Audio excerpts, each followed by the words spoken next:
arkadaşlar, ben şimdi anne üşüyorum ben. Annem bana şu yapacak.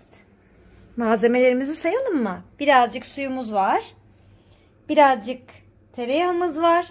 Birazcık da pekmezimiz var. Eymen biraz öksürüyor. Doğal bir kür yapacağız şimdi Eymen'le beraber. Çok iyi geliyor. Kuru öksürük. Kesinlikle tavsiye ediyorum denemenizi. Çünkü çok güzel bir şurup. Hadi başlayalım Eymen'cim. Önce suyumuzu dökelim. Hadi bakalım. Suyumuzu dökelim. Aferin benim oğluma. Hepsini dök oğlum. Yavaş. Evet. Teşekkür ederim. Alayım. Şimdi yağımızı dökelim.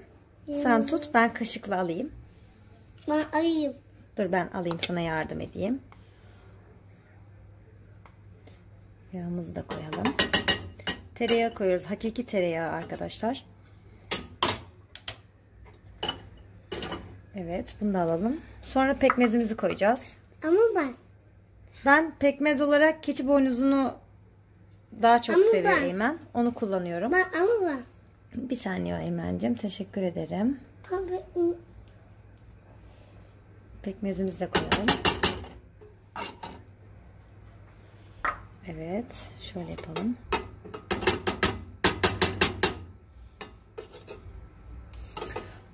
Eymen şimdi bunu içecek ve hemen iyileşecek.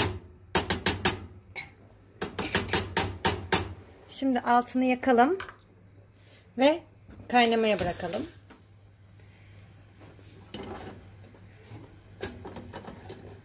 Daha evvel de böyle yapmıştım. Eymen'in öksürüğü hemen geçmişti. Tamamen doğal. Ve Eymen bunu çok severek içiyor.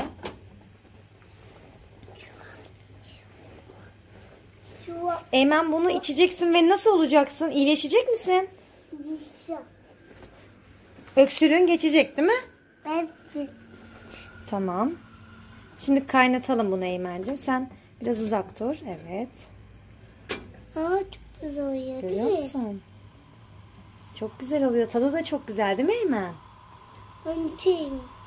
Sen hepsini içersin, bitirirsin, tamam mı? Ama birazcık üfleyeceğim. Tabii ki üfleyeceğiz. Bu soğuyacak. Üfle. Babaanne. Onun babaanneye yapayım. Babaanne de içer. Babaanne de öksürüyor. Babaanneye de verelim. Baba da içsin. Eymen de içsin. İçsin ki hemen iyileşsin Eymen. Oyuncaklarıyla oynayabilsin. Ben tırnaklarımı... Kaynatıyoruz şimdi. Ama ben tırnaklarımı yedi.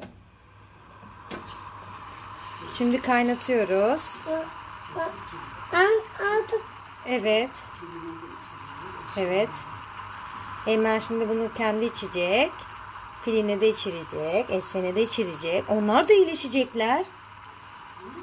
Güzelce kaynatıyoruz. Ama sen onu konuşmayacaksın değil mi? Sonra altını açıyoruz ve kapatıyoruz.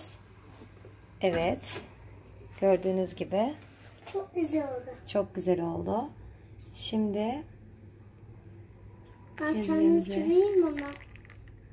Koyalım. Ben kendimi çevireyim değil mi? Şimdi birazcık soğuyacak bu.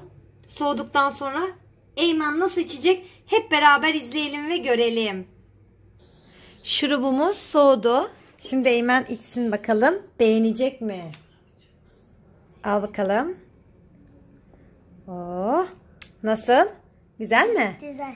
Beğendin mi? Beğendim. Şurubu içeceğiz ve iyileşeceğiz. Kocaman olacağız.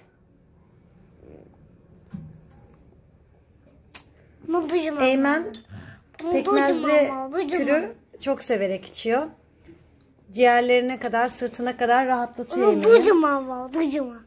Bunu içince gece hırıltılı öksürüğü azalıyor. O yüzden biz bu kürü çok seviyoruz. Babaanneye de var. Babaannesi de içecek. Birazdan babaannesi de öksürüyor. Sen de içiyor musun? İyileşecek misin Eymen sen? Sen ne içiyorsun? Şurup içiyorum. Ne şurubu bu? Ne şurubu içiyorsun? Ne şurubu? Öksürük şurubu. Şurubu. Babaanneyi Evet. çağıracaksın. Tamam, babaanne de gelecek. Babaanne de içecek şimdi birazdan, tamam mı? O da yiyecek. Baba üflüyor mu? Baba da öksürüyor. Arkadaşlar bildiğiniz gibi mevsimsel geçişlerdeyiz. Kocaman. Eymen genelde alerjik bir çocuk Kocaman olduğu için mı? hırıltılı Kocaman. bir öksürük oluyor. Ama dediğim gibi bu doğal kürü yapmanızda hiçbir sıkıntı yok. Sakınca yok. Hem de çocuklarımız bunu severek içiyor. Eymen o kadar çok severek içiyor ki bunu kafasına bile dikebilir. Çok güzel değil mi Eymen? Çok güzel tabii. Babaanne.